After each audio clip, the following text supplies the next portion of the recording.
పితా పుత్ర పవిత్రాత్మ నామమున ఆమెన్. విశ్వాస ప్రకటన.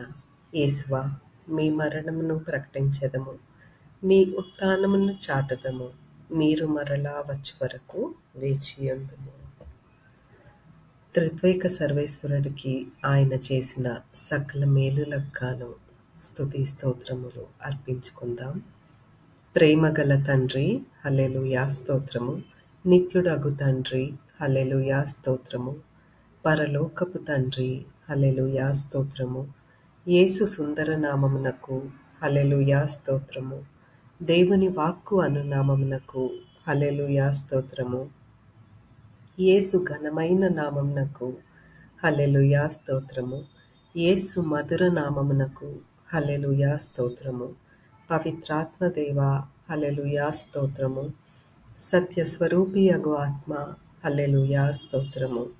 మహిమ స్వరూపి అయిన ఆత్మ, హల్లెలూయా స్తోత్రము. ఈరోజు దేవుని వాక్యము చదువుకుందాం. మార్కు సువార్త 4వ అధ్యాయము వచనములు 21 నుండి 25 వరకు. యేసు ప్రభువు వారితో ఇట్లనెను, ఎవడైనను దీపమును వెలిగించి దీపస్తంభముపై ఉంచును కాని, కుంచము కింద కాని, మంచము కింద కాని ఉంచడు కదా. దాచబడినది ఏదియు బట్టబయలు కాకపోదు. బయలుపరచుటకే గాని ఏదియు దాచబడలేదు. కనుక వినుటకు వీనులున్నవాడు వినుగాక. మీరు శ్రద్ధతో ఆలకింపుడు. మీరు ఏ కొలతతో కొలుతురో ఆ కొలతతోనే మీకును కొలవబడును, అంతకంటే అధికముగా కొలవబడును. ఉన్నవారికే మరింత వసకబడును, లేని వారి యొద్ద నుండి వారికి ఉన్నదియు తీసివేయబడును. ఇది క్రీస్తు సువిశేషము. క్రీస్తువా, మీకు స్తుతి కలుగునుగాక.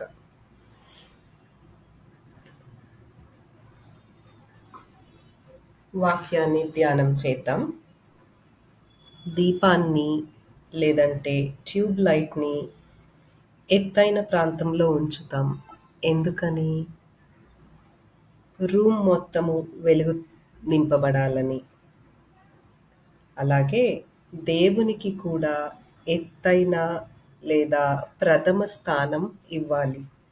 అప్పుడే మన జీవితం వెలుగుతో సంతోషంతో నింపబడుతుంది. ఎందుకంటే ఆయనే ఈ లోకానికి వెలుగై ఉన్నారు. మనం చేసిన మంచి గాని చెడు గాని దాగక మానదు.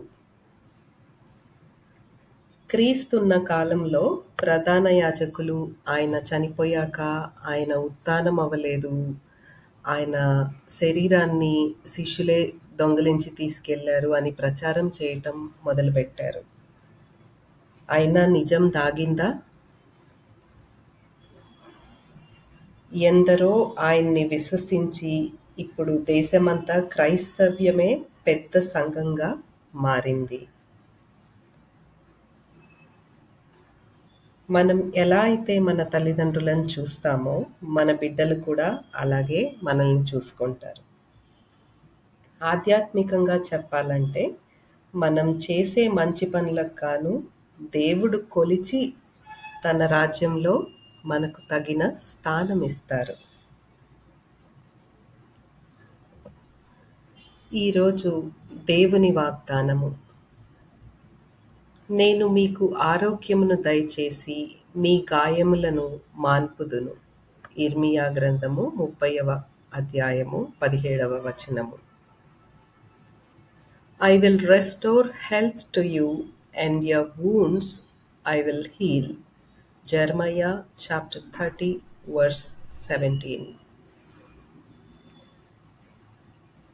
ఈ రోజుటి సామెత వాక్యము 3వ అధ్యాయము వచనము 5 నుండి 6 వరకు.